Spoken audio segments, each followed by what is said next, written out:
जय बोलो देवादिदेव 1008 श्री आदिनाथ भगवान की, महावीर भगवान की, अहिंसा परमो धर्म की, परम पूज आचार्य गुरुवा श्री विद्यासागर जी महाराज की।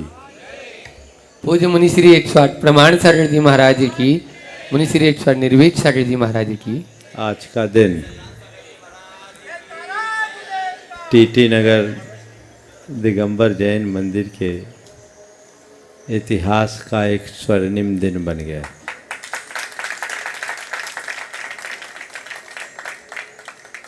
हम सब ये बात अच्छे तरह से जानते हैं कि देव, शास्त्र और गुरु हमारे आस्था के आधार हैं। जब से हमारी संस्कृति है तब से हमने उनके प्रति अपना पूर्ण श्रद्धान और समर्पण का भाव रखा है। युग के आदि में जब अयोध्या नगर की संरचना हुई तो उस समय भी इंद्र के द्वारा अयोध्या नगरी में यहाँ रहने वाले लोगों के धर्म ध्यान के लिए जिनालय की स्थापना हुई और यही परिपाटी सदियों से चलती आ रही कि हम लोग जहाँ भी रहे अपने रहने का घर बनाए या न बनाए, भगवान का मंदिर जरूर बनाए। यह भारतवर्ष की विशेषता है कि आज़ादी के 75 वर्ष बीत जाने के बाद भी हो सकता आज भी कोई गांव ऐसा हो जहाँ कोई स्कूल ना हो, जहाँ कोई अस्पताल ना हो, पर भारत में एक भी गांव ऐसा नहीं मिलेगा जहाँ कोई देवस्थान न हो, किसी न किसी रूप में। ये हमारी संस्कृति है, हमारी पहचान, और हमने उन्हें सर्वत्र स्थान दिया, महत्व दिया। भोपाल शहर बृहत्तर रूप लेता जा रहा है और यहाँ समाज भी दिनों दिन बढ़ रही है। बढ़ती हुई समाज में हर जगह मंदिर बनाया गया और कभी टीटी नगर का ये मंदिर टीन शेड में था, नाम भी आज इसका टीन शेड पड़ा हुआ है, लेकिन फिर भी यहाँ समाज बहुत अच्छे से जुड़ी और मंदिर का रूप बनाया। और आज एक बहुत सुखद संयोग बन रहा है कि इस शहर के हृदय स्थल में भव्य जिनालय का रूप निखर कर आ रहा है। मंदिर बहुत तेज़ी से पूर्ण रूप ले रहा है और आज मंदिर का जो अंतिम कार्य था वह भी पूरा हो गया। बड़ी प्रसन्नता का विषय है कि इस मंदिर की 9 वेदियाँ और 3 शिखर है, उनमें मुख्य रूप से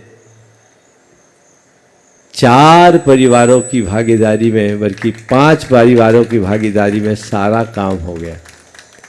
आज सबसे पहला उदाहरण प्रस्तुत किया है भाई राजेश भारिल, निशा भारिल परिवार ने।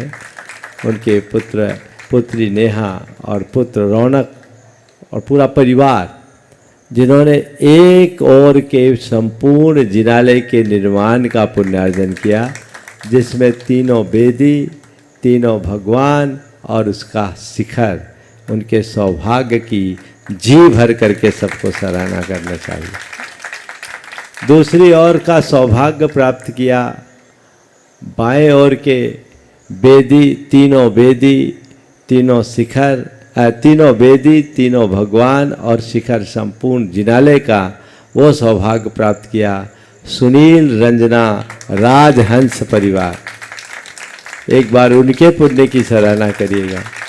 और जिसने सबसे शुरुआत की और समिति को बल दिया, मूल नायक और मूल वेदी को स्थापित करने का सौभाग्य प्राप्त करने वाले सुरेश चंद जी, राजेश कुमार कोयला वाला परिवार, उन्होंने प्राप्त किया। और मध्य की वेदी और मध्य का मुख्य शिखर प्राप्त करने को संपन्न करने का सौभाग्य प्राप्त किया मनोज सीमा मोदी परिवार। इनके पुण्य की सराहना करनी चाहिए। और ऊपर की एक वेदी रह गई, वेदी प्रतिमा, और वो वेदी और प्रतिमा को स्थापित करने का सौभाग्य प्राप्त किया। आपकी कमेटी के सक्रिय सदस्य और कोषाध्यक्ष सुरेंद्र जैन परिवार ने हमें इनके पुण्य की भूरी बहुत बहुत सराहना करनी चाहिए। और इसके साथ राकेश पत्रकार जो इस मंदिर को शुरू से जो इस मंदिर से जुड़े रहे, उनकी ओर से एक बेदी की भावना थी, पर जब ये योजना बन गई तो उन्हें इस मंदिर के मुख्य द्वार बनाने का सौभाग्य मिला। लगभग सब चीज़ें हो गई है, अभी कुछ बाकी है। तीनों तल का सभा मंडप बाकी है। जिन परिवारों को आगे आना है आ जाओ, नहीं तो कहीं वंचित न रह जाओ।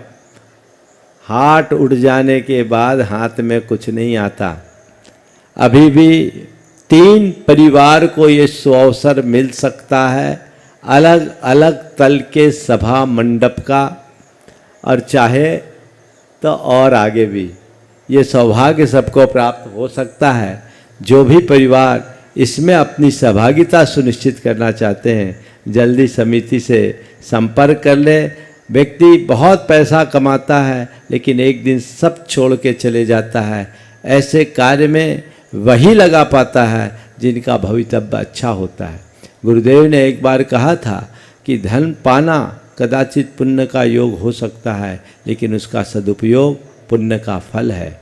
बहुत प्रबल पुण्य होता है तब ऐसे कार्यों में धन लगाने का भाव होता है और लगाने की अनुकूलताएं बनती है। या कोई सोचेगा कि कभी हम टीटी नगर के मंदिर में कोई भगवान विराजमान कर दे तो अब सैकड़ों सालों के लिए सुविधा नहीं मिलने वाली। कोई सोचे कि हम बेदी बनवा दे, शिखर बना दे, तो ये सौभाग्य अब नहीं मिलने वाला। तो अब जो बचा है ये मौका ले सकते हैं। ये पूरे भोपाल शहर का हृदय स्थल है, मुख्य मार्ग पर इतना भव्य जिनालय है, उसकी संरचना हो रही है।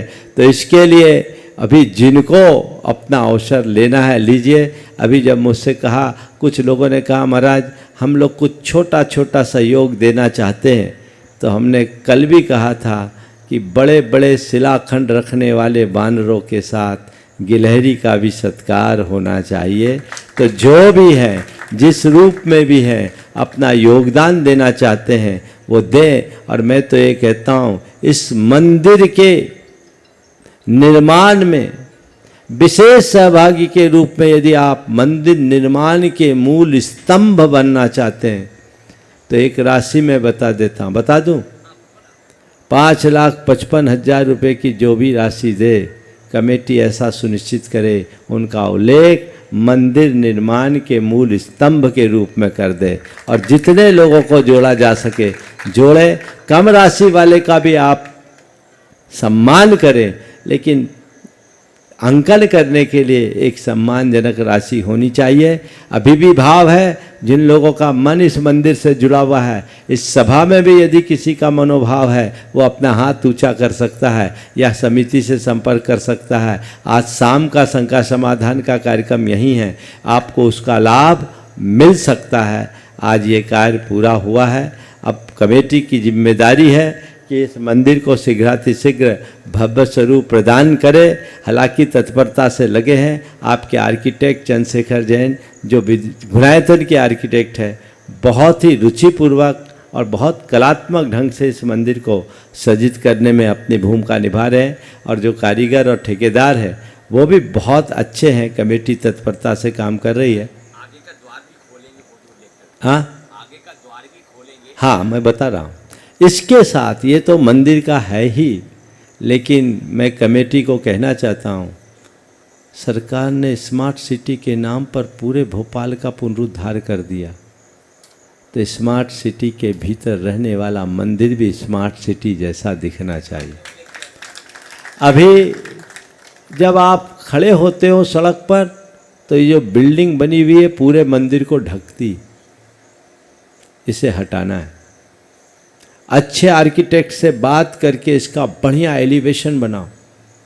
सड़क पर खड़े होते ही विशाल और भव्य मंदिर झलके, और जो आपकी रिक्वायरमेंट है समय के अनुसार उस जगह की शोभा को बचाते हुए आप उसे बनाएं, उसकी भी योजना बनाएं। पर उसको सेकेंड फेज में पहले मंदिर बना ले, तो उसमें भी लगेगा ही सब। आपका एक एक पैसा अच्छे कार्य में लगेगा और उस कार्य के लिए सभी को उत्साहित होते रहना चाहिए। तो ये कार्य बहुत अच्छे से संपन्न हो गया। अमर और पूरी कमेटी मेरे पास बार बार आती थी, चिंता करती थी, महाराज काम कैसे होगा कैसे होगा। तो मैं कह रहा हूँ बस श्रद्धा रखो, श्रद्धा से सारे काम होते हैं। आज आपके जो आरंभिक चरण की ज़रूरत थी लगभग पूरी हो गई है। अब तो ये आपको तय करना है कि इस महत् कार्य में मेरा क्या लगा, ये आपको सोचना है। मेरा क्या लगा, मेरा जो लगा वही मेरा है। तो ये प्रयास सबको करना चाहिए, कोई परिवार वंचित न रहे। अपनी अपनी श्रद्धा भावना के अनुरूप जो अंशदान आप दे सकें वो देने का सभी को प्रयास करना चाहिए। आज ज़्यादा बोलने की स्थिति नहीं है, मैं केवल इसी आशीर्वाद के लिए मंच पे यहाँ आया कि ये कार्य शीघ्रातिशीघ्र पूरा हो। हमारा काम हो गया है। कल भावना योग का बृहद आयोजन आप सबको पता ही है, उसमें अपनी सहभागिता सभी को सुनिश्चित करनी है। और भावना योग के उपरांत कल हम लोग यहाँ से 1100 क्वार्टर में जाएंगे, वहीं आहारचर्या संपन्न होगी। तो आज का यहाँ का बहुत अच्छे मुहूर्त में ये कार्यक्रम संपन्न हुआ है। ब्रह्मचारी अभय भैया और उनके साथ अविनाश, पारस और छोटू भाई ने मिलकर सारी क्रियाओं को संपन्न किया है। ये कार्य अच्छे से संपन्न हुआ। मैं उन सभी परिवार को आशीर्वाद देता हूँ जो आगे आकर इस महायज्ञ को पूर्ण करने में अपनी सहभागिता दी है। और मैं उन परिवारों को भी आशीर्वाद देता हूँ जो अन्य रूप से जुड़े हैं, और साथ ही अमर और उसकी पूरी कमेटी को कि जिम्मेदारी अब तुम्हारी बढ़ गई है, कार्य को तय समय में पूरा करना है। जल्दी काम पूरा करके हमारे पास आओ इस निवेदन के साथ कि महाराज अब आप चलो, हमको पंच कल्याणक प्रतिष्ठा संपन्न करना है। हाँ, ये बोल रहे मुहूर्त निकाल दो। मुहूर्त निकालेंगे तुम्हारी चाल देख के, पहले चाल दिख जाए उसके बाद तो बहुत बढ़िया। जल्दी ही जल्दी ये कार्य करना है। और पुनः मैं बोलता हूँ, जिन परिवारों को सभा मंडप अंकित करना है, सभा मंडप के निर्माण में अपनी सहभागिता देना है, ये सुअवसर उनके लिए उपलब्ध है। मंदिर में तो कहीं भी देखो एक बहाना है, हमारा द्रव्य लगना चाहिए। कहीं भी लग गया, जो मौका मिल जाए वहाँ अपना करके ये कार्य कर सकते हैं और लाभ उठा सकते हैं। समय आप सबका पूर्ण हो गया है। बोलो अहिंसा परमो धर्म की।